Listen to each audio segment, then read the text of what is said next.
আরবের মরুভূমির বুকে হাজার হাজার বছর আগে এক শক্তিশালী ও ধনী জাতি বাস করত।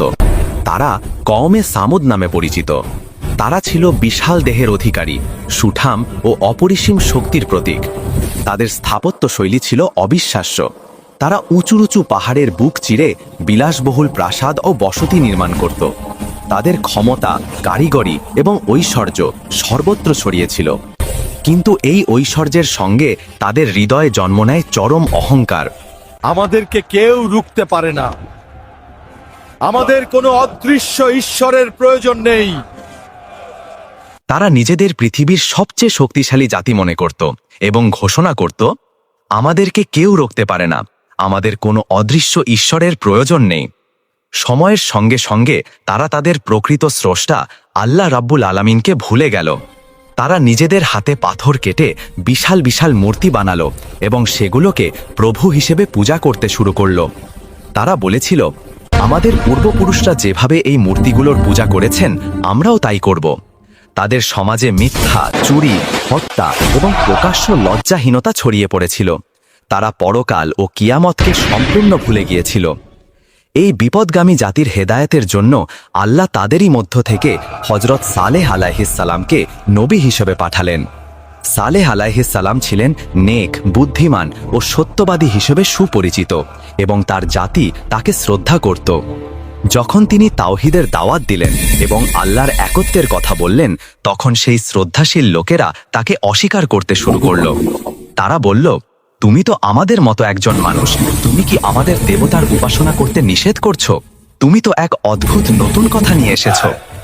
সালেহ আলাইহিসসালাম শান্ত স্বরে বললেন, হে আমার জাতির মানুষ, আল্লাহই তোমাদের প্রকৃত প্রভু।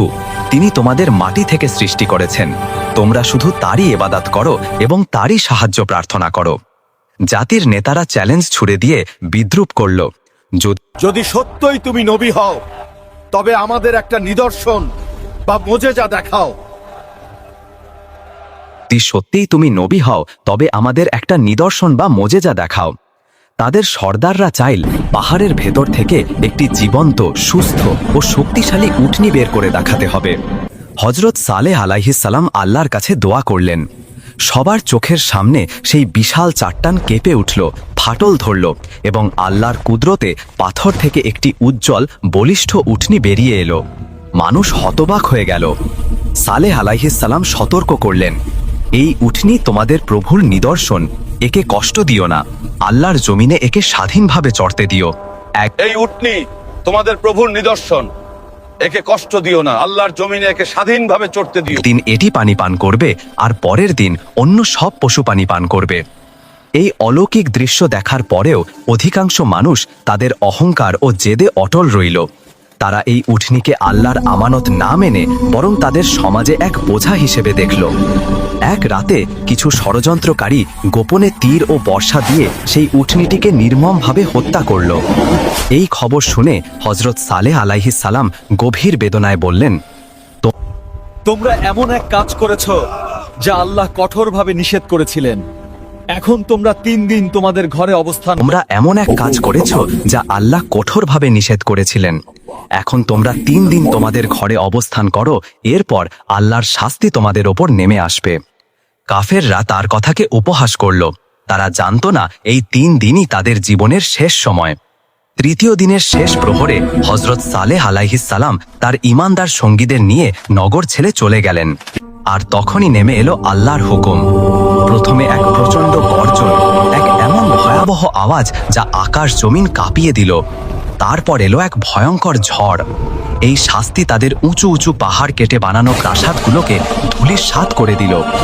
শক্তিশালী কওমে সামুদ বালির দানার মতো পৃথিবীর বুক থেকে মুছে গেল। যেখানে একসময় অহংকার ও গৌরবের গর্জন ছিল, সেখানে রইল কেবল নীরবতা।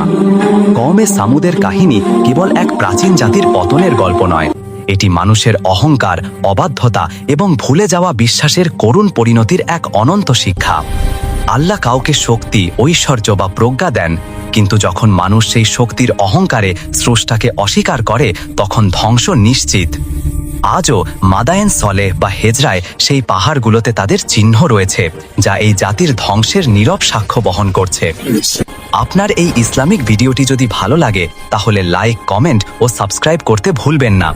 আপনার বন্ধু বান্ধবকে শেয়ার করে দিন এবং কোরআন হাদিসের কথা সকলের কাছে পৌঁছে দিন।